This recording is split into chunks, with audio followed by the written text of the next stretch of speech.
ગુજરાતમાં સ્થાનિક સ્વરાજ્યની ચૂંટણીના બ્યુગલ વાગી ચૂક્યા છે ને હવે રાજકીય પાર્ટીઓ પણ એક્શન મોડમાં જોવા મળી રહી છે। ત્યારે આજે સૌરાષ્ટ્ર ઝોનની બેઠક રાજકોટ ખાતે મળી હતી કોંગ્રેસની ને આ બેઠકમાં કોંગ્રેસના પ્રદેશ પ્રમુખ અમિત ચાવડા ઉપસ્થિત રહ્યા। ત્યારે આગામી 5 તારીખથી તબક્કાવાર ઉમેદવારોના નામની જાહેરાત થશે તેવી જાહેરાત તેમણે કરી। 50% ઉમેદવારો યુવાનો હશે તેવી વાત તેમણે કરી। સાથે જ ભાજપને આડે હાથ લેતા શું કહી રહ્યા છે તેઓ વિગતે વાત કરીએ। વૈષ્ણવજન તો તેને કહીએ જે પીડ પરાઈ જાનાને રે। નમસ્કાર દર્શક મિત્રો, નવજીવન ન્યૂઝમાં આપનું સ્વાગત છે। હું છું ફૈઝાન। હવે ગુજરાતમાં ખરાખરીનો જંગ ખેલાવાનો છે। ત્રિપાંખીયો જંગ કહેવાઈ રહ્યો છે। સ્થાનિક સ્વરાજ્યની ચૂંટણીના પડઘમ વાગી ચૂક્યા છે ને હવે તમામ રાજકીય પાર્ટીઓ મૂર્તિયા શોધવામાં લાગી ગઈ છે। આજે રાજકોટ ખાતે સૌરાષ્ટ્ર ઝોનની કોંગ્રેસની મહત્વની બેઠક મળી હતી। આ બેઠકમાં કોંગ્રેસના પ્રદેશ પ્રમુખ અમિત ચાવડા તેમજ કાર્યકારી પ્રમુખો હાજર રહ્યા હતા। ત્યારે આ મામલે આગામી દિવસોમાં જે કોંગ્રેસ પોતાના ઉમેદવારોને મેદાનમાં ઉતારવાની છે તે બાબતે કોંગ્રેસના પ્રદેશ પ્રમુખ અમિત ચાવડાએ મોટું નિવેદન આપ્યું છે, જેમાં તેઓ કહી રહ્યા છે કે 50% યુવાનોને તક કોંગ્રેસ આપવા જઈ રહી છે। આગામી 5 તારીખથી તબક્કાવાર ઉમેદવારોના નામની જાહેરાત થવાની છે। સાથે તેમણે કહ્યું કે જે કોંગ્રેસે થોડાક સમય પહેલાં ગુજરાતમાં જન આક્રોશ યાત્રા કાઢી હતી, જેમાં મોટી સંખ્યામાં લોકોનો સાથ સહકાર મળ્યો। લોકોએ સરકારથી ત્રાહિમામ થઈને જે પીડા વેદના દર્શાવી, ચારે બાજુ ભ્રષ્ટાચાર, બેફામ ઉઘાડી લૂંટ, મોંઘવારીને માર જનતા સહન કરી રહી છે, તે મુદ્દાઓને લઈને તેઓ લોકો વચ્ચે જવાના છે। ત્યારે કઈ રીતની રણનીતિ છે તે કોંગ્રેસે ઘડી છે તે સાંભળો। ગુજરાતમાં સ્થાનિક સ્વરાજની ચૂંટણીઓની જાહેરાત થઈ ચૂકી છે। સમગ્ર ગુજરાતમાં મહાનગરપાલિકા, નગરપાલિકા, તાલુકા પંચાયત, જિલ્લા પંચાયતની બેઠકો માટે 26મી એપ્રિલના રોજ મતદાન થવાનું છે। ત્યારે કોંગ્રેસ પાર્ટી દ્વારા ઘણા લાંબા સમયથી આની તૈયારીઓ શરૂ કરવામાં આવી હતી। સમગ્ર સૌરાષ્ટ્રમાં કિસાન આક્રોશ યાત્રા અને ત્યાર પછી આખા ગુજરાતમાં જન આક્રોશ યાત્રાના માધ્યમથી અમે લોકોની વચ્ચે ગયા, લોકોની સાથે સીધો સંવાદ પ્રસ્થાપિત કર્યો।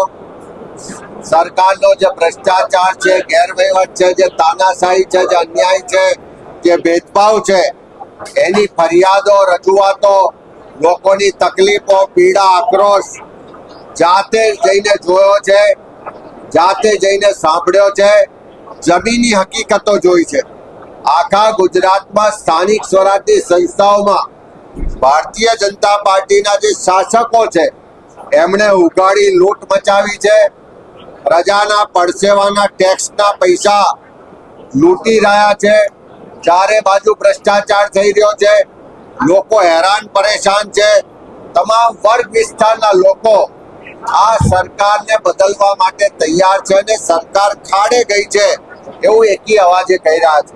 અને આજે સમગ્ર સૌરાષ્ટ્રના તમામ જિલ્લાઓમાં જે અમારા પ્રદેશના નિરીક્ષકો તાલુકા વાઇઝ ગયા, જે સંભવિત ઉમેદવારો છે એમને સાંભળ્યા છે, અમારા કાર્યકરો સાથે સંવાદ કર્યો છે, સંકલન કર્યું છે।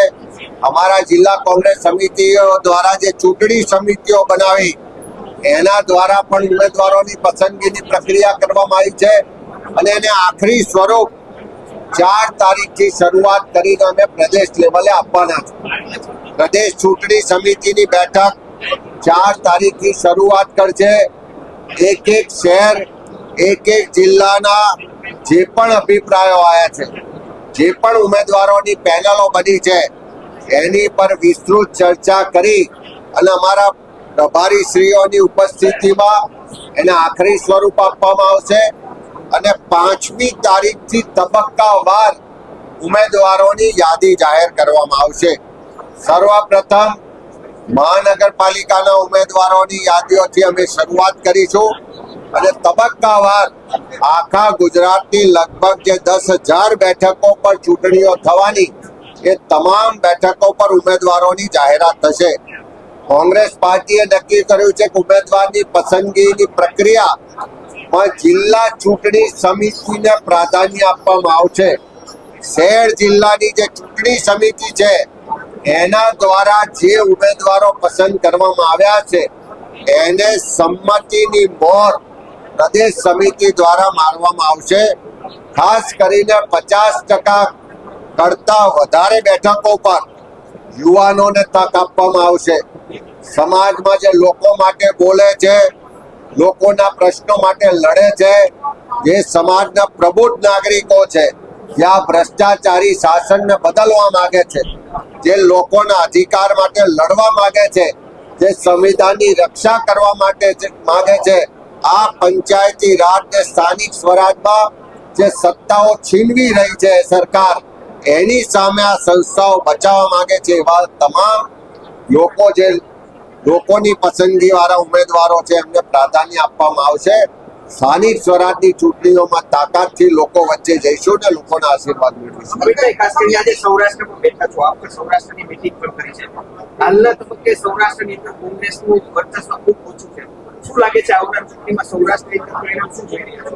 કારણ કે ત્રિપાંખીય જંગ પણ સ્થાનિક સ્વરાજની ચૂંટણીઓમાં, ત્યાર પછી વિધાનસભા અને લોકસભામાં લોકોએ ભારતીય જનતા પાર્ટી પર વિશ્વાસ મૂકીને એમને સત્તા સોંપી. આજે મોટે ભાગની જગ્યાઓએ ટ્રિપલ એન્જિનની સરકાર છે. તેમ છતાં પણ આજે લોકોના પ્રશ્નોનું સમાધાન નથી થતું. ભ્રષ્ટાચાર શિષ્ટાચાર બની ગયો છે. જે બજેટની ફાળવણીમાં ભેદભાવ થાય છે. રસ્તા બને તો પહેલા જ વરસાદમાં ધોવાઈ જાય છે. પાણીની ટાંકી બને તો ટેસ્ટિંગમાં તૂટી પડે છે. ચોમાસામાં પાણી ભરાવાના પ્રશ્નો છે, પૂર આવવાના પ્રશ્નો છે. અહીંયા આગળ રાજકોટમાં જઈએ તો અગ્નિકાંડ થાય, મોરબીમાં બ્રિજ તૂટી પડે, વડોદરામાં હરણીકાંડ થાય, બોટ ડૂબી જાય. આવા જે સરકારના ભ્રષ્ટાચાર, ગુનાહિત, બેદરકારી અને ગેરવહીવટના અનેક બનાવો છે. લોકો ચારે તરફ હેરાન પરેશાન છે, પણ એમની કોઈ વાત સંભળાતી નથી. ત્યારે પ્રજા પણ હવે પરિવર્તન ઝંખે છે અને એની શરૂઆત ગુજરાતમાં સ્થાનિક સ્વરાજની ચૂંટણીઓમાં થશે.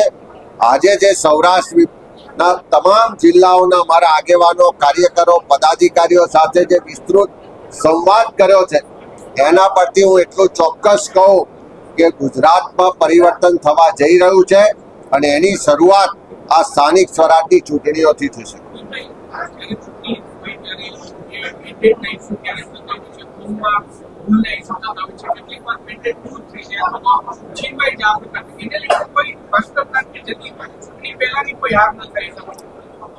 આ વખતે ચૂંટણીમાં ઉમેદવારોની પસંદગીની પ્રક્રિયા અમે પહેલેથી શરૂઆત કરી છે. સાથે સાથે તમામ જિલ્લા કક્ષાએ લીગલ ટીમ પણ અમારી સક્રિય છે. સરકાર દ્વારા જે સામ દામ દંડ ભેદની નીતિ અપનાવી અને ઉમેદવારી ફોર્મ રદ કરાવવાના, ઉમેદવારી ફોર્મ પાછા ખેંચાવાના, ડરાવવાના, ધમકાવવાના, લલચાવવાના જે પ્રયત્નો થાય છે, એની સામે આ વખતે અમારી જિલ્લાની ટીમો પણ સક્ષમ છે. એમણે પણ પૂર્વ તૈયારી કરી છે. લીગલ ટીમો પણ તૈયાર છે અને આખી ટીમ કોંગ્રેસ આ વખતે તાકાતથી લડવા માટે તૈયાર છે અને કોઈ પણ ક્ષતિ ના રહી જાય, કોઈ પણ ભૂલ ના થાય, એની પૂરેપૂરી કાળજી આ વખતે લેવામાં આવશે. સૌથી મોટો મુદ્દો કયો ઉઠાવવામાં આવશે? આ વખતની ચૂંટણીમાં કોઈ એક એવો મુદ્દો થયો કે શહેરી વિસ્તાર અને ગ્રામ્ય વિસ્તારમાં બંને ઉઠાવવાના હોય તો અલગ અલગ હોય. આખા ગુજરાતની જનતા ભ્રષ્ટાચારથી ત્રસ્ત છે. જ્યાં સુધી સરકારી સંસ્થાઓમાં કમિશન કમલમમાં નથી પહોંચતું, ત્યાં સુધી એક પણ કોન્ટ્રાક્ટ પર સહી નથી થતી. અને કમિશન આપીને લીધેલા કોન્ટ્રાક્ટમાં કેવો ભ્રષ્ટાચાર થાય છે આપણે બધા આંખો સામે જોઈએ. આ ભાજપની કોર્પોરેશન હોય, આ ભાજપ શાસિત નગરપાલિકાઓ હોય કે તાલુકા જિલ્લા પંચાયત હોય, આજે ભ્રષ્ટાચારના અડ્ડા બની ગઈ છે. પ્રજાના પડસેવાના પૈસાની જે લૂંટ ચાલી રહી છે, એ ભ્રષ્ટાચાર, ગેરવહીવટનો મુદ્દો આ સ્થાનિક સ્વરાજની ચૂંટણીઓમાં મુખ્ય મુદ્દો છે. બીજી બાજુ આખા ગુજરાતનો એક એક પરિવાર મોંઘવારીથી ત્રસ્ત છે. ખેડૂતો આર્થિક રીતે પાયમાલ થયા છે. યુવાનોને રોજગાર નથી મળી રહ્યો. કાયદો વ્યવસ્થાની પરિસ્થિતિ કથળી ગઈ છે. દારૂ ને ડ્રગ્સને કારણે યુવા પેઢી બરબાદ થઈ ગઈ છે. જે સ્થાનિક સ્વરાજની સંસ્થાઓને કોંગ્રેસના શાસનમાં સત્તાનું વિકેન્દ્રીકરણ કર્યું અને નીચે પંચાયતી રાજના માધ્યમથી સત્તાઓ આપી એ સત્તાનું કેન્દ્રીકરણ થઈ રહ્યું છે. તમામ સંસ્થાઓની સત્તાઓ આ સરકાર છીનવી રહી છે. એ બધા જ મુદ્દાઓને લઈને અમે આ લોકો વચ્ચે જવાના છે. પણ સૌથી મોટો મુદ્દો આ ભારતીય જનતા પાર્ટીના શાસનમાં ભ્રષ્ટાચાર અને એનો ગેરવહીવટ એ આવનારી ચૂંટણીનો સૌથી મોટો મુદ્દો રહેવાનો. કોંગ્રેસના કાર્યાલયને લઈને રાજકોટમાં વિવાદ થયો હતો. પ્રવીણ સુરાણી પૂર્વ કોર્પોરેટર એની સામે એક્શન લેવું કઈ કાર્યવાહી જે લોકો શિસ્તભંગ કરે છે એમની સામે પ્રદેશની શિસ્તભંગ સમિતિ કાર્યવાહી કરે છે. અહીંયા રાજકોટમાં પણ જે ફરિયાદ મળી હતી એની સામે શિસ્ત સમિતિએ એમને નોટિસ પણ પાઠવી છે. કાર્યવાહી પણ થશે અને આવનારા દિવસોમાં જે પણ કાર્યવાહી હશે તમારી સમક્ષ મૂકવામાં. અંતિમ સવાલ, પ્રથમ યાદી કોંગ્રેસ ક્યારે જાહેર કરશે? મેં કીધું એમ 4 તારીખથી અમે આ ઉમેદવારોની પસંદગીની પ્રક્રિયા માટે પ્રદેશ ચૂંટણી સમિતિની બેઠકની શરૂઆત થવાની છે. તમે જાણો છો કે આખા ગુજરાતના 34 જિલ્લા પંચાયતોની ચૂંટણી છે, 260 તાલુકા પંચાયતોની ચૂંટણી છે, 34 આખા જિલ્લાઓની સાથે સાથે જે 15 મહાનગરો છે એની પણ ચૂંટણી છે ને લગભગ 82 નગરપાલિકાઓની ચૂંટણી છે. એટલે 10,000 જેટલા ઉમેદવારોની પસંદગી કરવાની છે. એટલે 4 તારીખથી શરૂઆત કરી અને 10 તારીખ સુધી આ પસંદગીની પ્રક્રિયા માટે અલગ અલગ મીટિંગો થશે. અલગ અલગ ઝોન વાઇઝ બધા આખરી પસંદગીને ઓપ આપીશું. પણ જેમ જેમ યાદીઓ ફાઇનલ થાય 5 તારીખથી યાદીઓ જે ફાઇનલ ઉમેદવારો છે એની જાહેરાત કરવાની શરૂઆત થશે. આપણે સાંભળ્યા હતા કોંગ્રેસના પ્રદેશ પ્રમુખ અમિત ચાવડાને, જે આગામી સમયમાં લોકો સમક્ષ જે કોંગ્રેસ પાર્ટી જવાની છે ને ઉમેદવારો જે નક્કી કરવામાં આવી રહ્યા છે, અલગ અલગ જિલ્લાઓમાં બેઠકોનો દોર ચાલી રહ્યો છે, ત્યારે વખતે ભાજપને પસ્તાળ કરવા માટે કોંગ્રેસના પ્રદેશ પ્રમુખે રણનીતિ વિશેની વાત કહી છે. દર્શક મિત્ર, આવા જ નવા વિડીયો સાથે આપણે માહિતગાર કરતા રહીશું, એટલે નવજીવન ન્યૂઝ જોતા રહો.